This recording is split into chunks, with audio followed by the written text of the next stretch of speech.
today, but we have the lovely and talented Miss Paula Farris here with us. I want to kiss you. I brought lips. You also have the lovely and talented Sunny Hostin and Meghan McCain. But you're here every day. I am here every day. You're here I every have day. lipstick on my teeth. Yeah. Great. That's a great way to start the show, isn't it? Okay, so the word of the day in America this morning, for several different reasons, is leaks. I got that. Please explain.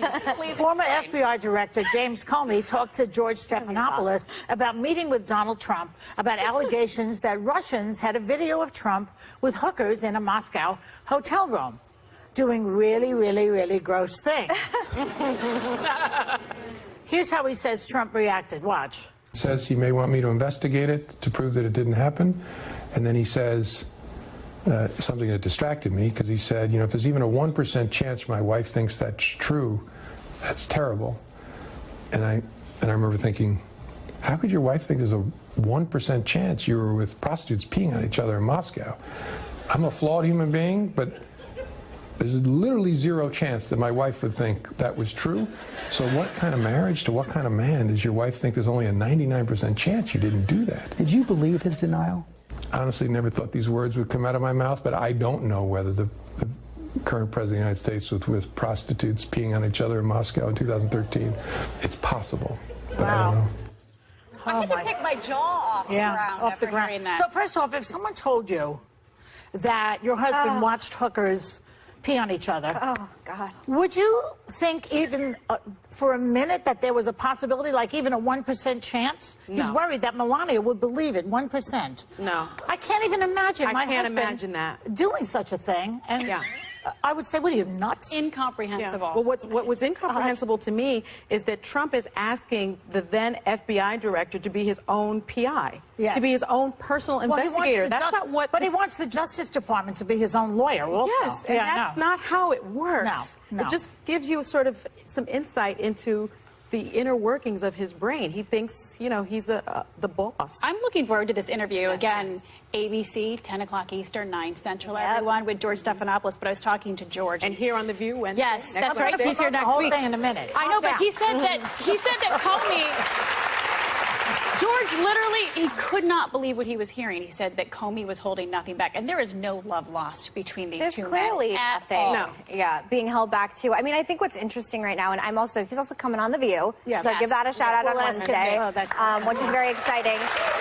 I will say that my problem with, I have many problems with James Comey, but one of the things is, on one side, he wants to be this, like, stand-up, I'm the head of the FBI, I'm apolitical, I'm just here for the FBI and for national security. And then on the other hand, he's, like, talking about the size of Trump's hands. Yes. He's talking about all these salacious things, and he's tweeting all these highly political tweets about President Trump. So, once again, I don't know where you stand. I don't know who you are. I will say Nate Silver tweeted, if Comey's decision to release the letter on October 28th was influenced by his interpretation of polls, that really ought to cut against his image as an honorable, principled decision maker. Instead, he was just being expedient and trying to save his hide. Well, it's the good news and the bad news about Comey, basically. He's a flawed human being. Republicans don't like him. Democrats don't like him. This is what's interesting to me. They're doing a hit job on Comey. I myself, you know, having worked at the Justice Department, I thought that he was an honorable leader. I think that when you have the President of the United States and Republicans trying to take down our law enforcement institutions of the United States, I am horrified by that. It was one of the best jobs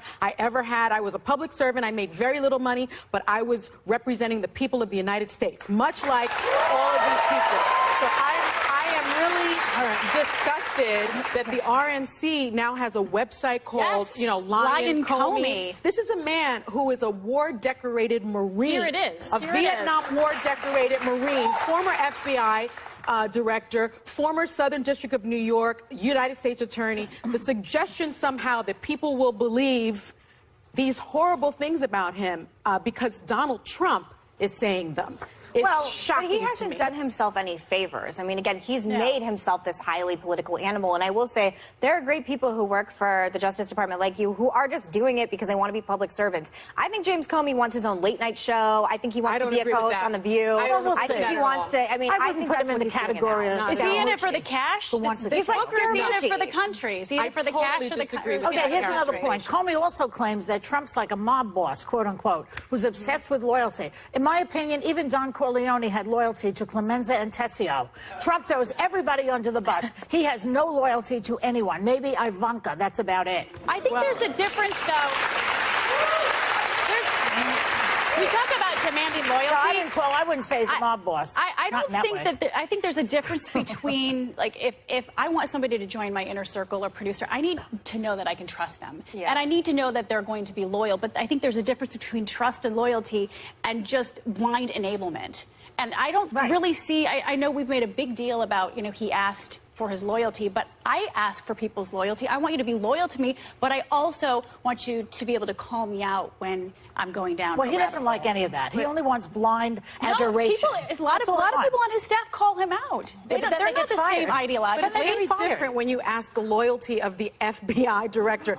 They are not. You don't get loyalty from the FBI director. You get the truth. And so the suggestion somehow that he asked of loyalty because he wanted him to lay off of investigating one of his colleagues. It's He also but in some of the clips that have come out, the excerpts, and we have the book. We're all reading it over the weekend. Yes. In the book, one of the things that came out is him saying that he was crying to President Obama after he had come out about Hillary Clinton's emails the 10 days before the election. So, again, are you political? Why is either president's admiration or respect for you? Why are you crying to President Obama in an emotional way if you don't want the validation of presidents? You're supposed to be completely separate, apolitical, have nothing to do. So this was after, though. This was after he was fired, as my understanding, and he did go to President Obama because I think, and again, I haven't finished reading the book, but I think it's likely because President Obama appointed him. George W. Bush appointed him as well. He's a Republican. He is a Republican. Republicans. But I think more so, he felt, and he has said this, terrible guilt about perhaps his role in that election.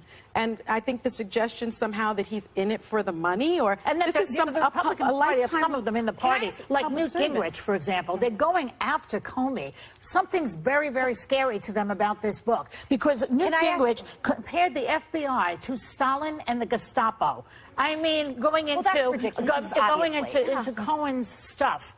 And I'd like to point out that the FBI had a search warrant, which is an American thing that we do in this country. It's not Stalin. That's not my issue, though. Stop it. Because I don't think that was illegal. But I just want to say one thing as we exit. Yeah. Do you know what Mueller looks like? Does he have a Twitter account? Do you know anything about his personal life? Comey had a Twitter account while he was the head of the FBI. He does a lot of things that are non-traditional for a head of the FBI. There's a lot of people in the FBI that do great work. No idea who they are, what they look like, what their political leanings are. He's a political animal. Yes. Well, and Comey is a huge huge differentiation. Like I said, between he's the two. not exactly on the same level as Mueller, in my opinion. Mueller hasn't allowed the leaks. But like I mentioned earlier, you can see James Comey's full interview with George Sunday night at 10 p.m., 9 o'clock on Central on ABC. And we'll be here live on Wednesday with Comey. And then Tuesday... Wait, there's more. This is good. Wait, there's more. Stormy Daniels will be here for her only... I have to say this because it's really something great. This is the only TV interview. We saw Avenatti last night. He said she's only coming on The View. Yeah, and no place else. So, live, yeah. Not taping it. No. You get what you get when she's here. That's right. Yeah. So we'll be right back with more hot topics. But as Russian hookers, let me do the joke. Can I do the joke before they start clapping? Wait a second. Don't ruin her punchline. Don't ruin my punchline. Don't ruin Okay? her punchline. Okay, we'll be back with more hot topics. But as Russian hookers like to say, we gotta go.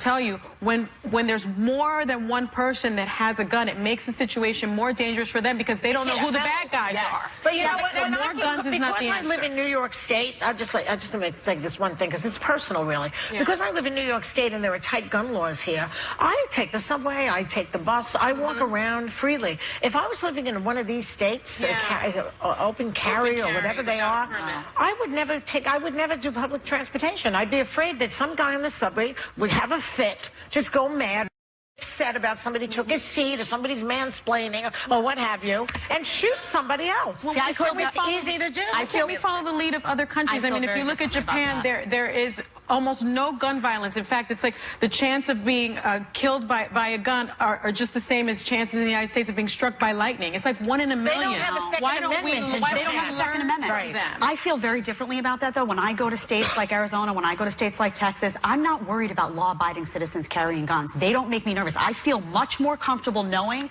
that if something happens, you have law-abiding citizens that have gone through background checks but have been trained. Have you been around people with guns? All the time. No, I have. I have been around a lot of people. Have you been around with afraid people with guns? I have, and a lot of these people. I don't believe you, Jen. I don't believe. I because promise you. when somebody I'm shoots a conservative. They're a very pro-guns, pro-Second Amendment group. Listen, no, I have no a lot of I'm not a gun girl, but I have a lot of I am saying to you that when people start shooting, people tend to run.